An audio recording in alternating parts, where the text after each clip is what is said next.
Few dispute the fact that Jesus died. What were the reasons, though, that he had to die? Some of the answers are found in Isaiah 53. You're watching Timeless Talks, timeless subjects, information for life. Before we answer the question, why did Jesus have to die, we need to make sure that we've got some of the basic information covered. For example, God hates all sin, all kinds, all types. And there are many lists of those sins found in the Bible. If you would like a copy of those sins or more information about those sins, please use this email. The penalty for intentionally or even accidentally going against the commands of God is death. Take a look at Romans chapter 3, verse 23. There were even some people in the Old Testament that God literally dropped dead because they violated his commands. Some were in good intentioned, but they still violated his commands. Every man on earth has sinned, that is, violated the commands of God, and now all of us are under the penalty of death. So mankind, and I do mean each one of us individually, desperately need God's help. We got to find a way to get rid of that sin. The bad part is we're not capable of doing it ourselves. God developed a system in the Old Testament that used animal sacrifices as a temporary substitute for sin. Then the good news came along in the person of Jesus, because Jesus lived a perfect life, not like you and I. And because he had a perfect life, he could be even a substitute for those animal sacrifices, and once and for all be able to get rid of sin. So with this in mind, let's start answering the question, what were the reasons that Jesus had to die? The first of those reasons is found in Isaiah chapter 53, verse 5. And it says that he was pierced for our transgressions. You see that? Jesus had to die because we had decided to disobey the direct command of God. That's what a transgression is. It is a direct going against what God has told us to do. You see, it was all about our actions. It's about our disobedience. And God does hold both you and I responsible for our misbehavior. No, it's not just misbehavior. It's transgression. It's sin. Isaiah 53 verse 5 tells us that he was crushed for our iniquities. Well, you and I don't use the word iniquities just every day, do we? What does it mean? In some of its simplest wording, we could say not fair or grossly unfair. Generally, it speaks about immoral behavior or lacking of moral principles. An example of iniquity would be for you to get in your car, drive into town, find someone walking across the crosswalk in front of you, and then you play target practice. Get that one? Got 5 points. That's iniquity.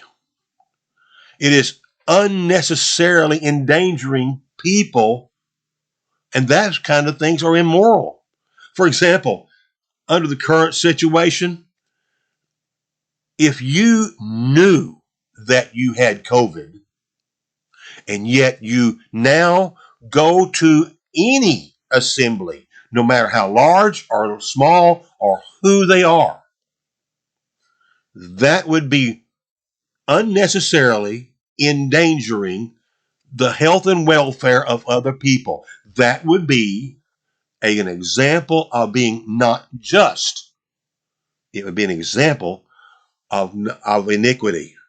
Another example is if you were to see someone doing something grossly unfair or maybe immoral, and then you don't say anything about it. You are just as much involved in what they do as you doing it yourself. And as a result, now you are doing iniquity. This brings guilt. It brings an uncomfortable feeling. But Jesus died because of the times when we have done this very thing. We have been guilty of iniquities. Isaiah 53 gives us a third reason that Jesus had to die. A few moments ago, we talked about how that when we do things against God's will, that's called a transgression.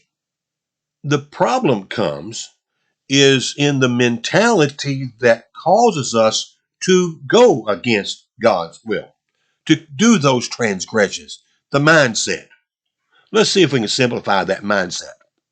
We think that we know what's good for us.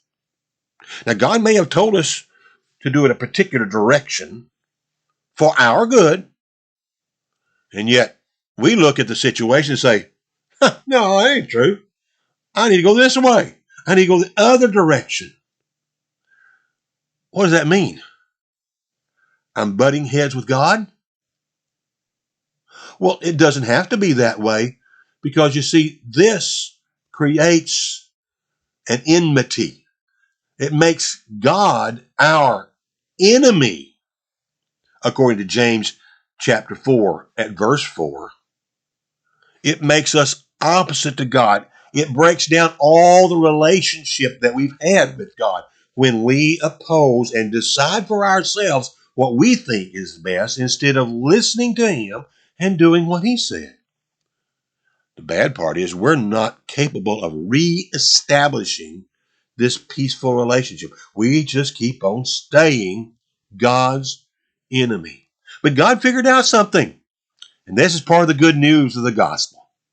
God figured out that if He could chastise Jesus instead of us, as you see here in Isaiah 53 verse 5, Jesus could absorb God's corrective discipline.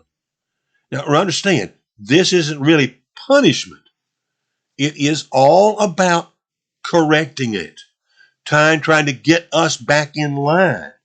But instead of beating on us and sacrificing us and whipping us, Jesus took my place. This is real evidence about how serious God takes sin and how serious God loves you and cares about you and wants only the best for you. How does it feel now that we know that our actions, both yours and mine, were the very things that put Jesus on the cross? Yeah, when we opposed Him, or when we did things that were completely unjust and allowed other people to do things in an unjust way. Does that make us feel good? Well, no, it doesn't. And if there's a little twinge, a little hurt, a little pain in that, a little guilt, well, that's a good thing, friend. You see, that happens to be your conscience working, and that conscience was given to you by God. Please allow it to work, because that's going to bring us toward the direction we need to go. There's a lot of things you need to get started doing that we don't have time in this little talk to share with you. But here's what we want you to know, that here, all of us here at Timeless Talks, we know both love and we care and we want the best for you. And we want those sins, the transgressions, the iniquities, we want them out of your life. And there are answers. How do you get it? Let's begin by doing something simple. Here's an email address. Use that. Contact us. Tell us what you're feeling. Tell us what your needs are. And we will start an email conversation that can lead to those bad feelings being removed. Some others of you may need, though, just some simple prayers. You need help. Something's going on in your life. Maybe you still have guilt, but there's maybe other ways of dealing with these things that are just life situations. That's okay. We've got this email address. We want to respond to it, and you can do that by letting us know. We'll pray for you privately. We will not put it out on the internet.